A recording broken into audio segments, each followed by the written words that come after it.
कैसे हैं आप सब। स्वागत है आपका टीचिंग इंस्टीट्यूट में। बात करेंगे बिहार शिक्षक भर्ती के बारे में। बिहार में 7वें चरण की जो शिक्षक भर्ती होने वाली है उसकी जो डेली आपको अपडेट मेरे द्वारा बहुत सारे चैनल के द्वारा अखबार के माध्यम के द्वारा आपको मिल रही है। लेकिन आज जो चीज़ें यहाँ पर बात करेंगे, एस्टेट 2022 और सीटेट 2022, इनकी दो एग्ज़ाम्स होने वाली है। इन दोनों एग्ज़ाम्स में 7वें चरण शिक्षक बहाली में क्या फ़र्क पड़ेगा, किससे फ़र्क पड़ेगा, एस्टेट से पड़ेगा, सीटेट से पड़ेगा और कितना फ़र्क पड़ने वाला है, इन कंपैरिजन के बारे में जानेंगे। क्योंकि बहुत अभ्यर्थी तो यहाँ पर यहाँ पे लगभग 2 लाख अभ्यर्थी इस चीज़ से नाराज़ हैं कि ना तो सीटेट से वो खुश हैं ना ही एस्टेट से खुश हैं। लेकिन वो अभ्यर्थी बहुत ज़्यादा खुशी से उत्साहित हैं जो फर्स्ट टाइम सीटेट की इस बार एग्ज़ाम देंगे, और वो अगर वो क्रैक कर लेते हैं यानी सीटेट को पास कर लेते हैं तो 7वें चरण में उसे बहाली का मौका मिलेगा। बिहार सरकार भी, तो बिहार सरकार की यही मंशा है, बिहार सरकार भी यही चीज़ों के बारे में कहीं ना कहीं सोचते हुए दिखाई दे रही है। जबकि 7वें चरण वाले अभ्यर्थी हैं लगातार पिछले 6 महीने से पटना के गर्दनी बाग में यहाँ वहाँ फलाना ढिमकाना न जाने कितनी धरना प्रदर्शन खा रहे हैं, लाठी खा रहे हैं, एसडीएम के हाथों मार खा रहे, तिरंगा लेके मार्च कर रहे हैं।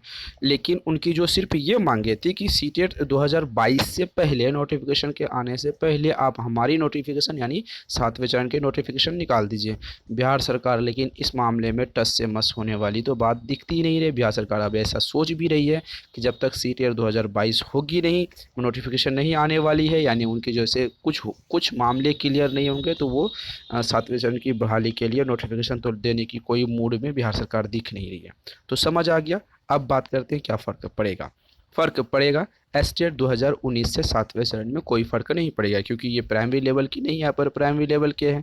अपर प्राइमरी लेवल के तो 7वें चरण में अभी भी कोई ये चीज़ें कंफर्म नहीं हुई है कि 7वें चरण में जो बहाली होगी सिर्फ प्राइमरी लेवल होगी, अपर प्राइमरी लेवल माध्यमिक होगी या फिर हाई स्कूल वाली होगी, कुछ क्लियर नहीं कहा गया। लेकिन एक चीज़ें आप ध्यान में रखें, अगर यहाँ पर चार्ज फॉर्मेट के आधार पे 7वें चरण बहाली निकालती है तो दिक्कतों का सामना फिर से होगा, क्योंकि कैंडिडेट बहुत ज़्यादा बढ़ जाएंगे। हाँ, ये चीज़ें हैं, सीटों की संख्या भी बढ़ेगी, लेकिन कैंडिडेट बढ़ने के बाद बहुत सारी चीज़ों पर असर पड़ेगा।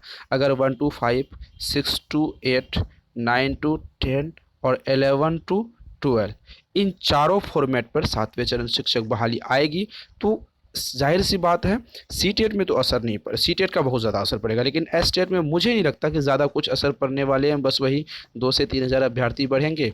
लेकिन सीटेट 2022, अगर सीटेट 2022 नोटिफिकेशन आ जाती है, उसकी एग्ज़ाम हो जाती है, सीबीएसई तय समय पर 15 दिसंबर से एग्ज़ाम्स कंडक्ट करवाएगी।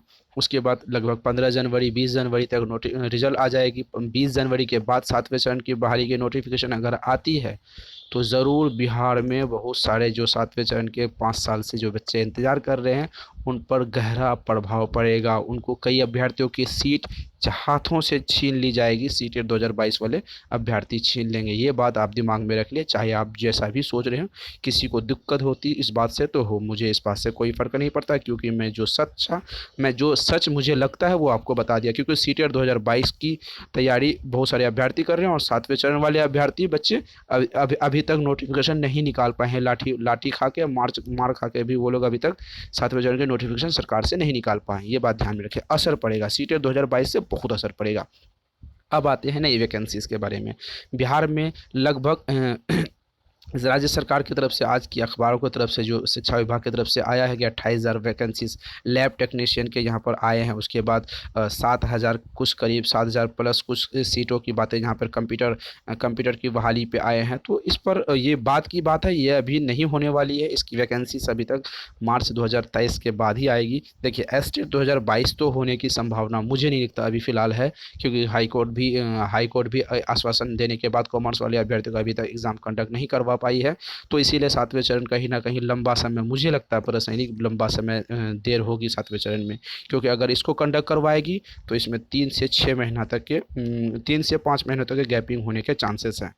तो इन्फॉर्मेशन कैसी लगी कमेंट सेक्शन में आप ज़रूर बताइएगा। कोई भी क्वेरीज पूछना हो तो 7634 993536। इस नंबर पर आप व्हाट्सअप कर लेंगे, व्हाट्सअप करके जानकारी आपको मिल सकती है। तो कैसी इन्फॉर्मेशन लगी कमेंट सेक्शन में ज़रूर बताइएगा। टीचिंग इंस्टीट्यूट को सब्सक्राइब करके बेल आइकन को प्रेस कीजिएगा, वीडियो को लाइक एंड शेयर जरूर कीजिएगा। फिर मिलते हैं नई अपडेट के साथ अगले वीडियो में। Thank you.